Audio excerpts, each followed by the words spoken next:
வணக்கம். 1970 தொடங்கி 2024 மக்களவைத் தேர்தல் முடிய மேலவை, ஊராட்சி மன்றம், சட்டமன்றம் அப்படின்னு அனைத்து தேர்தல்களையும் தவறாமல் ஓட்டு போட்டிருக்கிறேன்.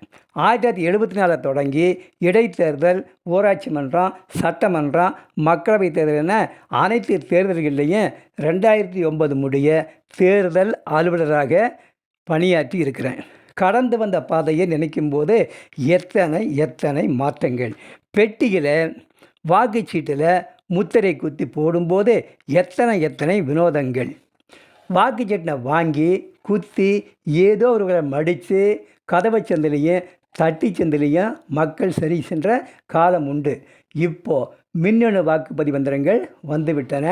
அதற்கும் எதிர்ப்பு. விடுதலை பெற்று 75 ஆண்டுகளுக்கு மேலாகியும் இன்னும் வாக்கின் வலிமை உணராத மக்களுண்டு. இலவசங்களுக்கும், குடிக்கும், பிரியாணிக்கும், தற்காலிக நிவாரணங்களுக்கும் ஆசைப்பட்டு தங்கள் வாக்குகளை விற்கும் மக்கள் ஏராளம். வாக்குகளை விலைக்கு வாங்கும் பழக்கத்தை கொண்டு வந்து ஜனநாயகத்திற்கு மிகப்பெரிய கேடு விளைவித்தவர்கள் திராவிட கட்சியினர். அவர்களால் தான் தேர்தல் பணச்செலவு மிக்கதாகவும் வியாபாரமாகவும் ஆனது. இன்றும் கூட அடித்தட்டு மக்களிடையே ஆள்வது யார், எப்படி ஆள்கிறார்கள், எப்படி கொள்ளையடிக்கிறார்கள் அப்படிங்கிறத பற்றி தெரியாமலேயே வாழ்கிறார்கள். தங்கள் அடிப்படை தேவைகள் பூர்த்தியானால் அப்போதைக்கு மனநிறைவு அடைந்து விடுகிறார்கள். இவர்கள்தான் எப்படின்னு சொன்னான்னா, படித்த வர்க்கம், மேல்தட்டு வர்க்கம், மத்திய சென்னை. தமிழ்நாட்டிலேயே குறைவான வாக்குப்பதிவு செய்யும் தொகுதி. ராமன் ஆண்டால் என்ன, ராவணன் ஆண்டால் என்ன என்று விடுமுறையை கழிக்க வெளியூர் சென்று விடுகிறார்கள். அறியாமையால் வாக்களிக்கும் அடித்தட்டு மக்கள் கூட்டம், அறிந்தும் வாக்களிக்காத மேல்தட்டு படித்தவர் கூட்டம். இவர்களால் தான் நல்லவர்கள் தேர்தலுக்கு வர முடியவில்லை. அரசியல்வாதிகள் அடித்தட்டு மக்களை விலைக்கு வாங்கி வாக்குகளை கொள்ளையடிக்கிறார்கள்.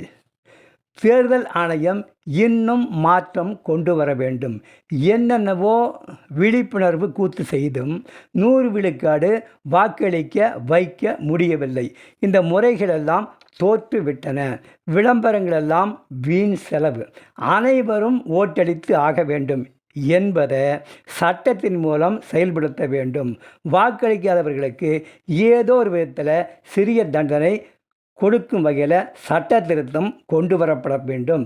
100 விழுக்காடு வாக்குப்பதிவு நடைபெற வேண்டும். மத்திய அரசு கொண்டு வரும் ஒரே நாடு, ஒரே தேர்தல், ஒரே வாக்காளர் பட்டியல் என்பது மாற்றம் விரைவில் வர வேண்டும். வாக்கு அளிக்க மக்கள் வெளியூர் செல்ல வேண்டியதில்லை. தங்கியிருக்கும் ஊரிலேயே இருந்து தன் சொந்த தொகுதியில் இருக்கும் வேட்பாளருக்கு வாக்களிக்கும் முறை கொண்டு வர வேண்டும். இன்னும் மாற்றம் வர வேண்டும். ஆணையம் முனைய வேண்டும். வாக்காளர் சேர்ப்பு நீக்கம், இறப்பு நீக்கம், வாக்காளர் பட்டியல், அப்புறம் தேர்தல் நடத்தப்படும் போது பயன்படுத்தும் காகிதம், பென்சில், பேனா, இங்கு என்பன சகல செலவினங்களையும் நீக்க வேண்டும். இது தேவையற்றது. அதாவது சேவை மூலம் ஆண்டு முழுவதும் 18 வயது பூர்த்தியானவர்கள் சான்றிதழை கொடுத்து 10 விரல் ரேகையும் கருவிழி ரேகையும் பதிவு செய்து கொள்ள வேண்டும். இது ஆண்டு முழுவதும் நடைபெற்று கொண்டே இருக்க வேண்டும். தேர்தல் அறிவிப்பு நாள் வரையிலும் 18 வயது பூர்த்தி ஆனவர்கள் வாக்களிக்க தகுதி ஆனவர்களாக இருக்க வேண்டும். இதெல்லாமே முழுசு கம்ப்யூட்டர்லேயே பதிவு செய்யப்பட வேண்டும். வாக்காளர் பட்டியல் என்பது இருக்கக்கூடாது. தேர்தல் அலுவலர்கள் எந்த ஆவணங்களையும் வைத்திருக்கக்கூடாது. தேர்தல் முகவர்களுக்கும் எந்த ஆவணங்களும் பயன்படுத்துமாறு கொடுக்கக்கூடாது. அனைத்துமே கம்ப்யூட்டர் மூலம் நடைபெற வேண்டும். தேர்தலுக்கென தனி மென்பொருள் உருவாக்கப்பட வேண்டும். வாக்காளர் அதற்கென உள்ள கருவியில் கைரேகையை பதிவு செய்து கருவிழியை பதிவு செய்தால் அவர்களின் தொகுதி வரிசை எண் கம்ப்யூட்டரில் வரணும். வாக்குப்பதிவு முடிந்தவுடனே வாக்குப்பதிவு மொத்தம் ஆண், பெண் சராசரி இவை ஒவ்வொரு பதிவின் போது வந்துக்கிட்டே இருக்கணும். இதை முகவர்கள் பார்க்க வேண்டும். அவர்கள் முன்னாலேயும் ஒரு சின்ன ஸ்க்ரீன் ஒன்று ஓடிக்கிட்டே இருக்கணும். அவர்களும் அதை பார்த்து கொண்டே இருக்கும்படி இருக்க வேண்டும். அதில் ஒவ்வொரு ஆண் பெண் வாக்காளர் பதிவு செய்யும்போது அந்த மாற்றங்கள் வந்துக்கிட்டே இருக்கணும். வாக்குப்பதிவு நேரம் முடிந்தவுடனே மொத்த வாக்காளர் ஆண் பெண் சராசரி ஆகியன உடனே கிடைத்து விடும்.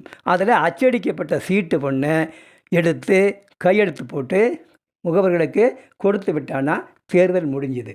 இந்த முறையில் தேர்தல் வர வேண்டும். காகிதம் இல்லாமல் தேர்தல் நடைபெற வேண்டும்.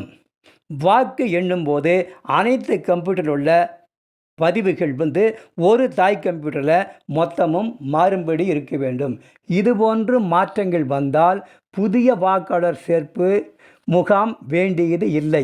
ஆண்டு முழுவதும் பதிவு சேவை மூலம் நடைபெற்று வர வேண்டும்.